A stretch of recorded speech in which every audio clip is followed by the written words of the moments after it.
ہے کہ independent institutional code ابھی بھی ہاف ہارٹڈ ہے اور میرے خیال میں دس اے ویری گڈ آرگومنٹ.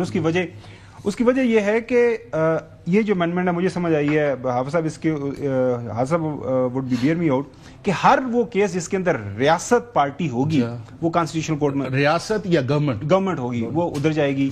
اب یہ جو کانسٹیٹیوشنل کورٹ پہلا جو ہے وہ سن سیٹ کلاس کے تحت اس کا چیف جسٹس صاحب جو ہیں چیف جسٹس صاحب ان کو بھی پرائم منسٹر صاحب نے کیا ہے اور اس کے بعد پھر ظاہر ہے جو سارا ان کے ساتھ کنسلٹیشن کے ساتھ باقی ججز تو پہلا جو اپوائنٹمنٹ ہوئی ہے تعیناتی فار آل پریکٹیکل پرپسز وہ پرائم منسٹر کی ریکمنڈیشن کے اوپر ہوئے. ایم آئی رائٹ؟ جی بالکل. سو یہ ایک دنیا کے کسی بھی ملک کے اندر ایک لیٹیگیشن کے اندر کوئی ایک لیٹیگنٹ ایسا نہیں ہوتا کہ اس کی مرضی یا وہ پارٹی بن جائے یا وہ مطلب اس کی مرضی سے جج بنے یا سارا کچھ.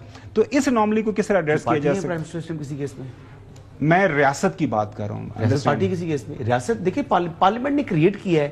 اب ایک سسٹم انہوں نے بنا دی ہے, میکنزم ڈیفائن ہو چکا ہے, ون ٹائم کے لیے وہ کہا ہے کیونکہ آپ نے کبھی نہ کبھی تو چیز شروع کرنی ہے نا.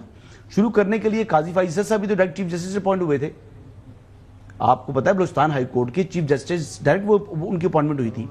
تو اس طرح جوڈیشل کمیشن ہاں جی تو ایسے ہی ہوتا ہے, چیزیں اس طرح چلتی ہیں. کوئی پہلی مرتبہ نہیں ہو رہا, دنیا میں بھی ایسے ہوتا ہے.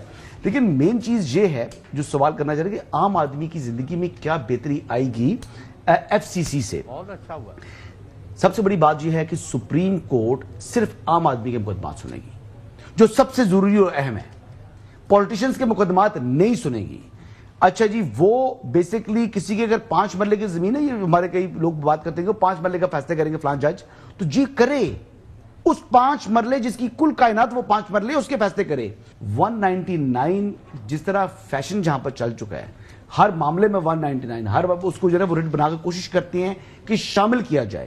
یعنی کئی دفعہ کئی جگہ پر گورنمنٹ نہیں بن رہی ہوتی, اس قسم کی جو بوگس قسم کی جو ہوتی ہے نا کیا نام ہے لیٹیگیشن, اس کی حوصلہ شکنی کرنی چاہیے اور اس میں ایک میکنزم بنے تاکہ جو فضول قسم کی درخواست یہ جو کرٹیسزم ہے پہلا والا اگر اس کو کچھ وکلا کا یہ خیال ہے کہ اس کو ایڈریس کیا جا سکتا تھا جوڈیشل کمیشن کے اندر سارے بار کی ریپرزنٹیشن ہے یا سارے معاملات ہیں, تو تھوڑا سا ویٹ کر کے ججز کی اپوائنٹمنٹ جو اس کا طریقہ کار تھوڑا سا بہتر ہو جاتا تو یہ جو کنٹروورسی ہے یہ نہ بنتی. خبر ایک تو یہ ہے کہ جو جورسڈکشن ہے اصل سپریم کورٹ اور ہائی کورٹس کی جورسڈکشن ایپلیٹ جورسڈکشن ہے, اور آرٹیکل 184 یا آرٹیکل 199 یہ ڈسکریشنری جورسڈکشن ہے. کبھی عدالت مان لیتی ہے, کبھی عدالت نہیں مانتی, کبھی میرا کیس خارج کر دیتی ہے, کبھی میرے کیس کو لے آتی ہے.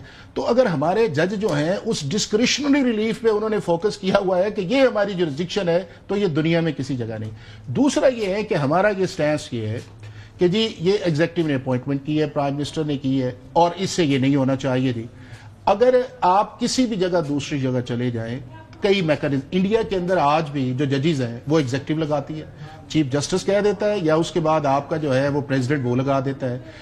برطانیہ کے اندر ایک اسٹیچویٹری میکنزم بنا ہوا ہے. ہمارے ملک میں بھی 73 کے اندر یہی تھا کہ ایگزیکٹو جو تھی وہ کنسلٹیشن کے ساتھ لگاتی تھی. جوڈیشری نے پہلے کہا کہ میننگ فل کنسلٹیشن, اس کے بعد افتخار چودھری صاحب آئے فل اتھارٹی, اس کے بعد پارلیمنٹ کو ریڈنڈنٹ کیا, اور ریڈنڈنٹ کرنے کے بعد جو ہے پھر آپ نے کیو میں لگائے. اگر یہ جوڈیشل کمیشن فیر یا ٹرانسپیرنٹ اپوائنٹمنٹ تھی تو ججز تو وہی ہیں, تو پھر کنٹروورشل بلا لیں گے. 187 کا جو استعمال کیا گیا تھا مخصوص نشستوں والے کیس میں, کیا وہ ہو سکتا تھا یا نہیں؟ ہاں یا نہ بتا دیجیے. نہیں بالکل نہیں ہو سکتا. پہلے حافظ صاحب کہہ چکے ہیں